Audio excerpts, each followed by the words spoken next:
नमस्कार दोस्तों, कैसे हैं आप लोग। उम्मीद करती हूँ आप सब लोग बहुत अच्छे होंगे। तो आज हम बात करने वाले हैं एक ऐसी स्कॉलरशिप के बारे में जो कि छात्रों को दी जाती है और बहुत ही शिक्षा को बेहतर बनाने के लिए एक बहुत ही अच्छी स्कॉलरशिप सरकार की तरफ से दी जाती है। तो जी हाँ, आज हम बात करने वाले हैं स्वामी विवेकानंद छात्रवृत्ति 2025 आवेदन, जिसकी डेट निकल चुकी है। कौन लोग पात्र हैं, कैसे आवेदन कर सकते हैं और किस फील्ड में दी जाती हैं, ये सारी चीज़ें हम डिटेल पर बात करेंगे। तो बेसिकली शिक्षा एक बेहतर भविष्य के निर्माण की कुंजी है, लेकिन हर किसी के पास इसे आगे बढ़ाने के लिए वित्तीय साधन नहीं होते हैं।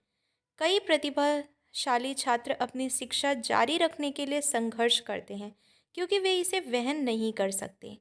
इन छात्रों को की मदद करने के लिए पश्चिम बंगाल सरकार ने Swami Vivekananda merit come means scholarship की शुरुआत की है। यह छात्रवृत्ति उन छात्रों के लिए है जो पढ़ाई में अच्छे हैं लेकिन अपनी शिक्षा जारी रखने के लिए वित्तीय सहायता की ज़रूरत है।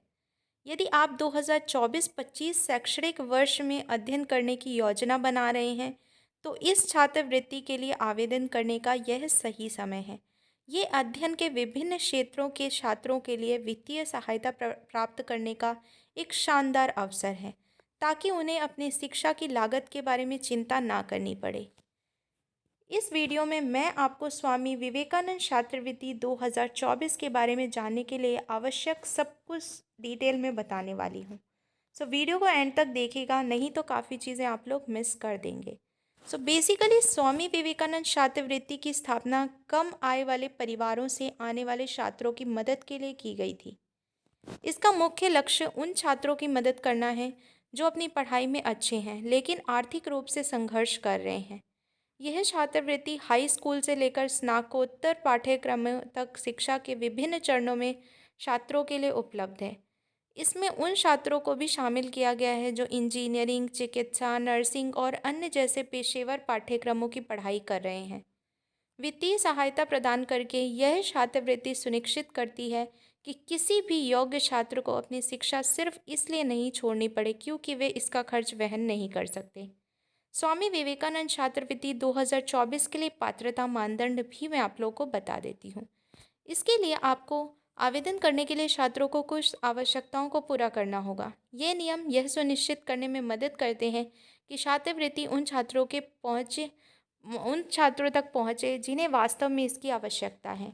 शैक्षणिक योग्यता कक्षा 10वीं या कक्षा 12वीं की परीक्षाएं पूरी कर ली हों, उन्हें स्नातक या व्यावसायिक पाठ्यक्रम में प्रवेश मिलना चाहिए।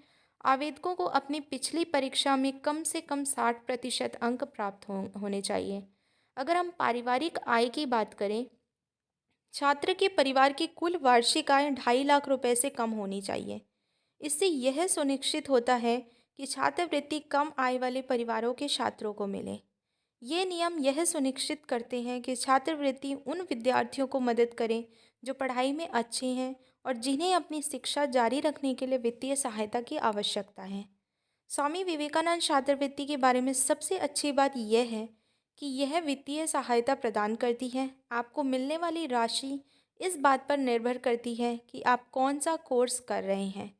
यहाँ एक त्वरित मैं आपको कोशिश करती हूँ कि आपको मैं टेबल के माध्यम से समझाने की कोशिश करती हूँ। बीए बीकॉम की बात करें तो आपको, अगर मैं बात करूँ वार्षिक छात्रवृत्ति, तो इसमें आपको 12,000 रुपये दिए जाते हैं। बीएससी बीसीए में 18,000, एमबीबीएस, बीडीएस, नर्सिंग इत्यादि में 60,000 हर प्रतिवर्ष आपको दिए जाते हैं सरकार की तरफ से। ये छात्रवृत्ति विशेष रूप से एमबीबीएस, बीडीएस और नर्सिंग जैसे महंगे व्यावसायिक पाठ्यक्रमों में छात्रों के लिए सहायक है, जहाँ फीस वास्तव में बहुत अधिक हो सकती है।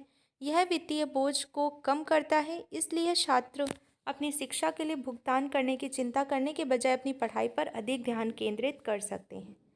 स्वामी विवेकानंद छात्रवृत्ति के लिए आवेदन करने की प्रक्रिया पूरी तरह से ऑनलाइन है, जिससे यह सभी के लिए आसान और स्पष्ट है।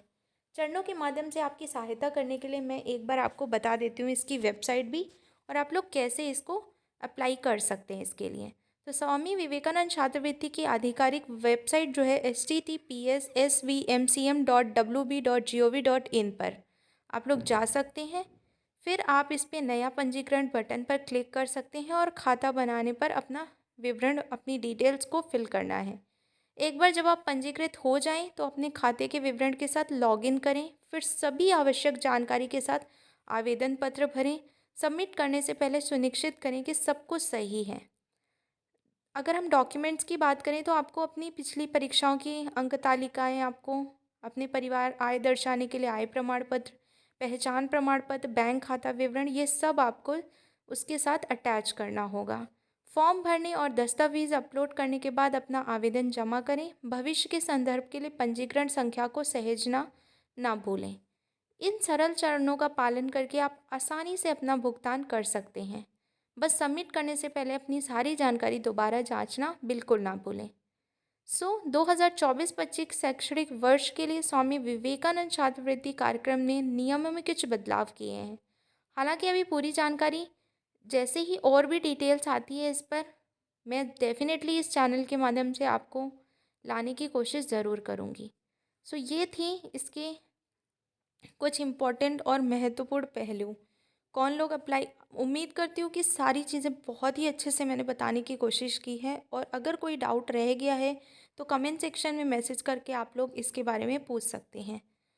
आज के लिए इतना ही। उम्मीद करती हूँ वीडियो अच्छी लगी होगी, और अगर कोई प्रॉब्लम है तो आप लोग प्लीज़ कमेंट सेक्शन में मैसेज कर सकते हैं।